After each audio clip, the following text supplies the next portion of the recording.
between the heroes here, Eve as well as Grog. The rock manipulation here, going up against the current heroes of Aurora. Do you feel like this is already a pretty good min duo to deal with them?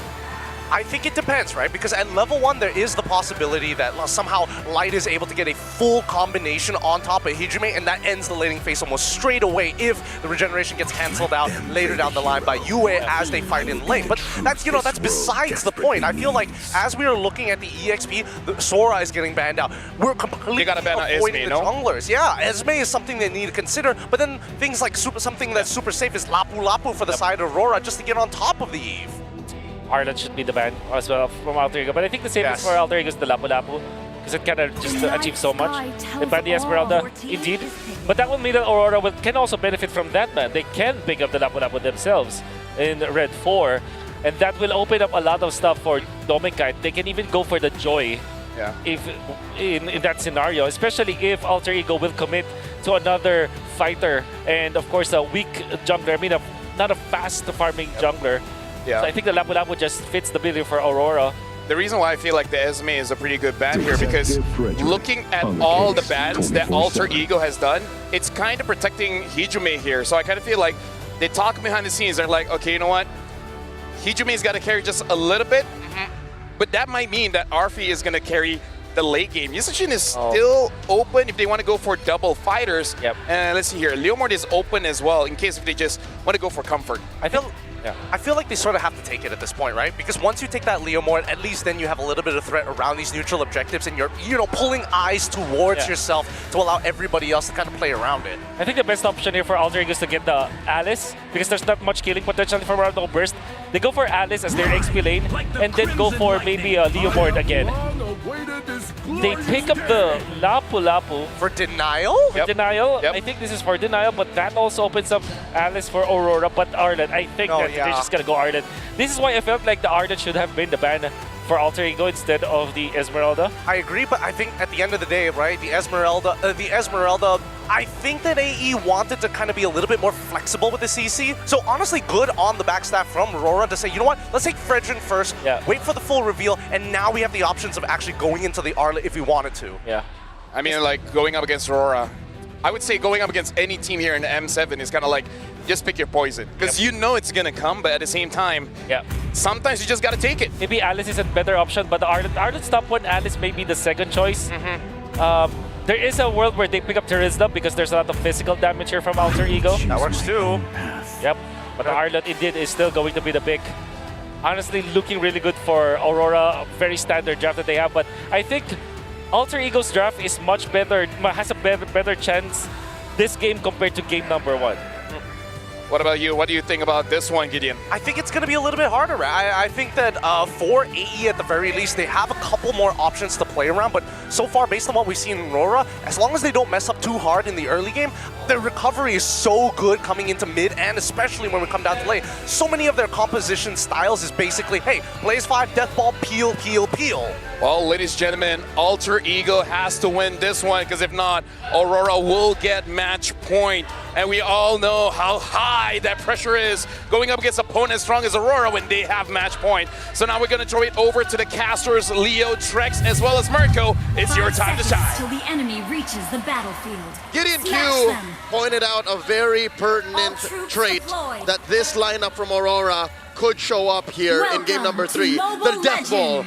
We might be throwing back to another Filipino staple strat that won them 2022's MSC in Kuala Lumpur, Malaysia. Ladies and gentlemen, Alter Ego is still yet to score a single point in this grand finals matchup. It's a comfortable formation for Aurora, but I have to say as well for Alter Ego, they finally kind of go back to an identity that they are well with. Fighters on the off lanes, a Leomord. They get Alec on something that can make plays, and it's all going to work around this RWM if they can make the catches. If there's a game that I felt like, okay, they have a good chance of winning, I do like Alter Ego's draft here. So is it safe to say if they don't win this one, we're seeing a 4-0? Yes. Okay. I don't want to speak in absolutes, but the fact that Arfi is on a fighter, and all throughout the series, game 1 and game 2, if you've watched it, you'll know that they forced the same kind of violence onto Aurora Gaming, and the Northern Lights just keep saying no, then that might be it. Looking at the lane-to-lane matchup, Nino here spots Light. Up top, it's the CC versus the Granger. I'd say this is as close to a fighter to marksman as it is to a marksman kind of matchup you could get. Yeah, I do think Alter Ego in that gold lane, we may see some more a little bit of action in the mid, nothing crazy, but we might see quicker rotations at least coming from Arfi, which is going to be important, especially when it comes down to first, second turtle. We know how Arfi loves going against these marksmen with a fighter in his hands. Yeah, he knows the matchup really, really well, so you can already see him winning it out, but for Doming, it's fine too. I think Arfi right now, it's interesting that he's actually sending the shove the waves. Like this wave before turtle makes sense, but the other waves earlier, right? Like he should be shoving now. He shouldn't be trading. And earlier he should be trading, freezing the waves. And then he can just run down, forcing a flicker out of Hijime here. Uh-oh, no flicker. It's going to be all in on him. The taunt as well. Light able to get the first blood. Yasuke very low because of the Edward earlier. That's Yasuke trying to get in. Demon Kai walks up. It's a late, or it's an early retreat from Yasuke. And Demon Kai just snatches away the turtle from him. Early retreat and an early death for Alter Ego Esports. Yasuke down. I'm having flashbacks from previous games. Oh, Light! Able to get away to Dragon Energy Kundo now, all in on him. But Light took a bit too many shots. Now gonna go down as well though, so it's a 1-for-1 in the bottom lane. The damage on that slam, again amplified by the health you have as a fighter in the EXP lane. You have a respectable amount. 1,000 up for Aurora Gaming now. At least Nino finds something there, but it's not big. You find Roamer, he's gonna be right back on the map. And look, you give gold plating, you give lane presence over to Aurora Gaming, over to Edward at that, who has been such a star in the series. They're gonna all in onto Demon Kai, and he goes straight for the friction. That RWM was actually misplaced. Light goes in, a big bump from Demon Kai! And now it's UA! Knocking two members up, Hijime no flicker. 0-2-0, it's a double kill for Demon Kite. Alter Ego in shambles, and we're only 3.5 minutes in. Yasuke 0-2-0, Hijime 0-2-0. The stat board is going downhill for Alter Ego. I don't even need to look for the ball. There's just a lot of death coming around for Alter Ego, and Aurora Gaming PH are serving it up. Half a minute till the turtle spawns, same spot. I think we're done with the gold lane advantage. Alter Ego have to figure out where else can we win, because Arfi bullying a Doming Kite is beyond the fact. There's not much they're getting from there. Demon Kite's the one with 3 kills under his belt. We said it a little bit earlier. Aurora Gaming feeling like they got a little bit of a stampede going. Taking some notes from their brethren, and they really are. You can say that again, because you can cover these names, cover the team, and this could be a liquid draft. Yep. So what do we do from here for Alter Ego Esports? They've been behind, a nice flicker forced out from Hijime. Huge. Aurora Gaming at this point, I mean, Alter Ego, yes, they've fought from behind like this, but normally at least their mid is doing okay. Normally Hijime is doing okay. Normally Yasuke is doing okay. At this, it's only Arfi without a death. Turtle here, started up by Aurora Gaming. No contest from Alter Ego, with no eminent play either. It seems like Alter Ego have just decided to stay behind their own comfort zones and farm up. Well, where is the farm going to, though? There's really not much scaling. Exactly. I mean, the CC saying the scaling tech charge coming down, but great reaction now. Light definitely going to be looking for the re-engage now, as that's going to be Alec isolated, taken out by Doming. Light! Kundo on the way to drag and bring Hijime back, and Doming with a double. Now with a big bonk, Yue takes it away. Aurora Gaming is hunting right now. Next. No. Doming with the flicker up from the bravest fighter! And the recall on Nino's corpse! Not against 4! Not against 4, El Padre! Ay, ay, ay! Alter Ego is coming into these fights thinking they're still in the lower bracket, thinking they can still muscle around their opponents.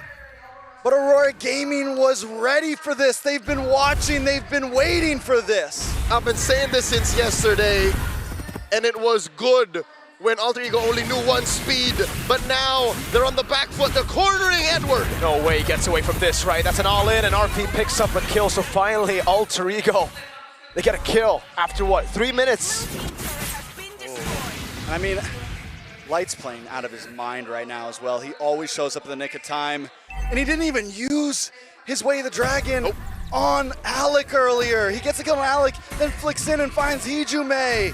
I mean, Aurora Gaming, it's tough right now for Alter Ego. Tough is an understatement, especially when you're down 2 games with nothing when it comes to gameplay or even a comeback. All that Alter Ego have scored all series long are little kills, small trades. Some of them they won in the first 2 games, but here, again, all they got was a kill on Edward down bottom and a light. Uh-oh. Trying to get Arfi here, he's gone! Final slash, Edward takes him down. RWM with no one to follow it up. Now Light is just gonna go in. Oh, try to bait out the flicker from Hijume, but they've already gotten the turtle on top of that. Here's the kicker for Aurora Gaming as well, is they still have Dominkite with a Sky Piercer at 3-0 and 1. Who, even if Alter Ego sport. Oh! He gets a steal, but he gets kicked back into Dominkite. Now final slash from Edward! Hijume low, it's an all into the backline as Nino gets caught offensive at all, tries to deal some damage again. A big bong that doesn't land, but Demonkite still gets to kill. Doming will try his best to get another. One by one, they all fall under the boot of Demonkite right now. Bonk after bonk. He's a tanky boy, but he's still 4-0 and 5. It's been a hot minute since Demonkite tasted victory. He's gone around the world, played in Malaysia, came back to the Philippines, and now here in Jakarta. Just mere moments away from match point. Again, 2-0, and no clear signs of life from Alter Ego. A quick look once again at that sequence. An Aurora Alpha strike, no signs of doubt. Even underneath that tier 2 in mid, they were just counting ults, counting battle spells. Halfway through that fight, there was nothing left for Alter Ego. And Edward is searching for an FMVP at this point. The guy has made play after play from game 1 to game 2 to game 3. And look at the range, Doming hurts so much. And he's finding his own teammate for it, because Light is doing pretty good himself. Taking a look at the items. Like I said, we just got a Malefic Gun in for Dominkite. A 1.4K goal. I mean, everyone's got 1,000 plus gold lead at this time. There's really not much to talk about. Aurora Gaming has multiple, I mean, everyone's an item up at this point. And who I feel it stings the most for is Yasuke. Yes. This is his signature pick. He almost single-handedly made Leomord a threat in the knockout stage. I was laughing at Leomord in the Swiss, but looking at the stats, oh, Yasuke, how has he proven me wrong? But now against the Fredrin, who he's down almost 2,000 gold off of, can't even dive in when he hits that Phantom Steed. He's at about the same stat base as the Fredrin, and that's a no-go. You're not going to get anywhere with that. So here's the thing, right? Because Alter Ego Esports, we thought the meta was getting set down in the lower bracket. We thought what we were watching was the answer to everything. Aurora Gaming isn't even changing much of their gameplay strategy, changing much of their picks. They are the meta at this point. Whatever they want, their composition is winning out. And we seem to be circling back in M3, Singapore. The world saw how you could play MLBB in a different way. The Ubistrat was debuted by Blacklist International. Now Aurora Gaming are throwing back to that. A free lord coming from them, spawning in about 25 seconds. And who better to lead that Ube strat than Edward and your EXP laner, someone who was part of the creation, who was there for that moment. Alter Ego Esports. We are watching Arfi try to make it up to the top, once again putting band-aids on flesh wounds. Uh-oh. Yeah, he's gonna go for the clear now. But also Yue, the guy there before the combo, before the trio completely left. He was part of that roster too, and now, Edward just flickers out once! Nino still goes for the Bravest Fighter. The 1v1 will not happen. Edward's gonna try to cancel out the recalls. RP just gonna go for the turret up top, and they're still cutting the waves as the base. He's gonna be targeted out by Aurora. But there's a Lord at your base right now. And Alec is all alone. They're trying to get back. RP is already there. Yasuke doesn't have the steed. Lord already at the base right now. It's Alex to be caught on the Juju. No! Dominkite gunning them down! And it's Yue to throw them back! The base wide open! Aurora Gaming Philippines are a game away from cementing themselves in history! Your jaw dropped, I saw that. In awe and in silence, the seemingly unstoppable Alter Ego cannot score against Aurora. And Aurora have barely lifted a finger. They played the same game 3 games into this series. How? We saw 3 different faces in game 1, 2 to 3, and none of those faces were enough to even get a win, a single win. All the turtles have gone to Aurora. It's perfect from Aurora. And for Alter Ego, what's next? We already teased at the idea. What if they lose here with the fighter gold? What if they lose here with the Leomord, with the Juicin on Hijime? These are all the comforts that we've come to know from Alter Ego, aside from obviously the Freya that is banned out. Something's got to give. There's got to be something else left in the playbook of Coach Zephyr and Coach Styx to change the tides of battle, to give Alter Ego a second wind, because there's no turning back. You know, I love the look of Edward on stage. He's just dazed out. It's like he's talking to himself saying, is this it? Let's throw it back to our panel as they break down the game.